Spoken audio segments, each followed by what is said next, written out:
আসসালামু আলাইকুম। Hello guys, welcome to my টিএমএল kitchen. আজকে আমি আবারও আপনাদের মাঝে হাজির হয়ে গেলাম আরেকটা নতুন রেসিপি নিয়ে। আজকে আমি যে রেসিপিটি করব সেটি হচ্ছে বাগনা মাছ। আর এই বাগনা মাছটি আমি একটু অন্যভাবে রান্না করব। আর এভাবে রান্না করলে বাগনা মাছটা খেতে অনেক সুস্বাদু হয়। তো আমি প্রথমেই মাছগুলিকে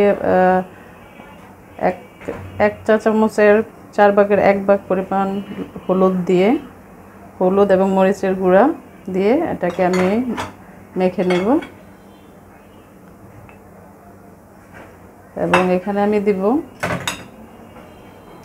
1 চামচের 4 ভাগের 1 ভাগ পরিমাণ লবণ।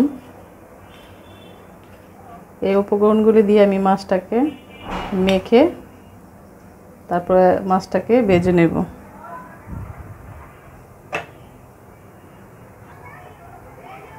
মাছগুলি আমি একটু অন্যরকমভাবে কেটে নিয়েছি। যেভাবে আমরা মাছ ভেজে থাকি সেভাবে আমি মাছগুলি কেটে এটার মধ্যে এখন হলুদ মরিচ এবং লবণ দিয়ে এটাকে আমি ভালো করে মেখে নিয়েছি, যেন সবগুলো উপকরণ মাছের ভিতরে ভালো করে ঢুকে। এই পর্যায়ে আমি মাছগুলিকে ভেজে নেব। চলুন আমরা চুলাতে চলে যাই।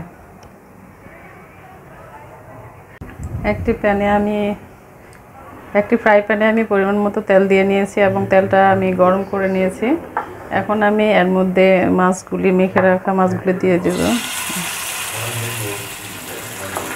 এভাবে দিয়ে আমি সবগুলি মাছ ভেজে নেব।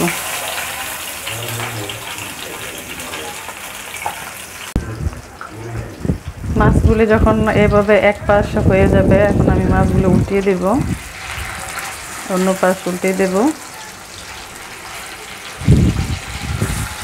এভাবে মাছগুলি একটু আস্তে আস্তে ভাজতে হবে, কারণ মাছের ভিতরে যে অংশটুকু থাকে সাদা অংশটুকু, ওটা একটু আস্তে আস্তে ভাজলে মাছটা সুন্দর মতো ভাজা হয়। তো এভাবে আমি মাছগুলি ভেজে নেব। মাছের দোনো পাশ খুব ভালোভাবে ভাজা হয়ে গিয়েছে। এখন আমি মাছগুলিকে উঠিয়ে ফেলব।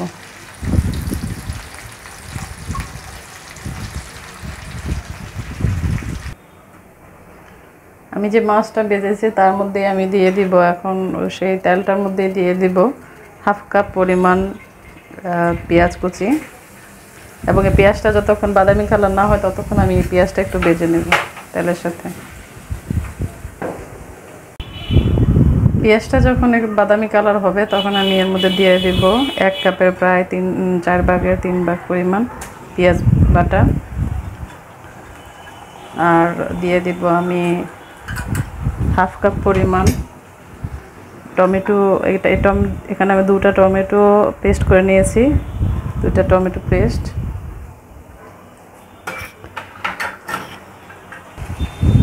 আর দিয়ে দেব 1 চা চামচের প্রায় 4 ভাগের 1 ভাগ পরিমাণ হলুদের গুঁড়া এবং 1/2 চামচ পরিমাণ মরিচের গুঁড়া।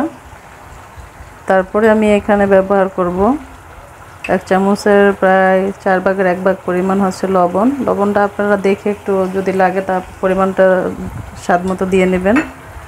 আর এখানে আমি দিব 1 চা চামচের প্রায় 4 ভাগের 1 ভাগ পরিমাণ আদা বাটা, আর 4 ভাগের 2 ভাগ পরিমাণ রসুন বাটা এবং 1 চা চামচ পরিমাণ হচ্ছে জিরা বাটা।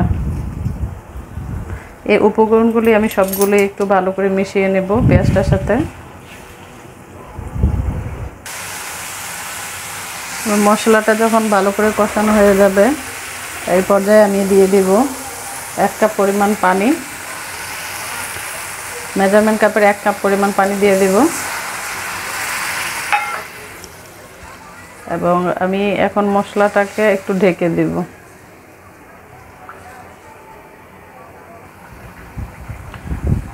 তরকারির মধ্যে যখন এরকম বলক চলে আসবে এ পর্যায়ে আমি ভেজে রাখা মাছগুলি দিয়ে দিব। একটা একটা করে বিছিয়ে আমি মাছগুলি দিয়ে দিব। মাছটা যখন আমি তরকারির ঝোলের মধ্যে দিয়ে দিলাম, আর তখন আমি মাছটা কিছুক্ষণ রান্না করে সবগুলি মাছ আমি আবার একটু উল্টিয়ে দিয়েছি। এ পর্যায়ে আমি দিয়ে দিব 4 থেকে 5টি কাঁচামরিচ কুচি। মাঝখান থেকে ফালি করে আমি দিয়েছি। আর দিয়ে দেব ধনেপাতা, এখানে আমি 1/2 কাপ পরিমাণ ধনেপাতা দিয়েছি। আর এগুলি সবগুলি আমি এই তরকারিটার সাথে ভালো করে মিশিয়ে নেব এবং আরেকটু ঢাকনা দিয়ে মাছটাকে ডেকে রান্না করব। তরকারিটা কিন্তু প্রায় হয়ে গিয়েছে, কারণ হচ্ছে মাছের গায়ে গায়ে ঝোলটা লেগে গিয়েছে। এখন আমি এই পর্যায়ে আমি চুলাটা অফ করে দেব এবং তরকারিটাকে নামিয়ে ফেলব।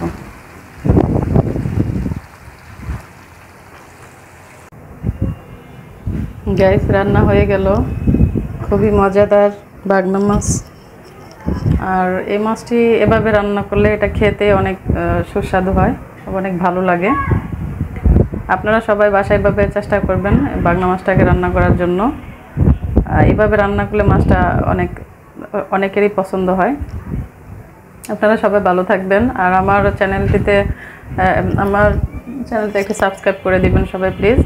আমার ভিডিওটি ভালো লাগলে আমার ভিডিওতে একটা লাইক দিয়ে আমার সাথেই থাকুন। আর আমার ভিডিওটি যদি আপনারা ফেসবুক থেকে দেখে থাকেন তাহলে আমার ভিডিওতে একটা লাইক দিয়ে আমার চ্যানেলটিতে সবাই ফলো দিয়ে রাখবেন। সবাই ভালো থাকবেন। আসসালামু আলাইকুম।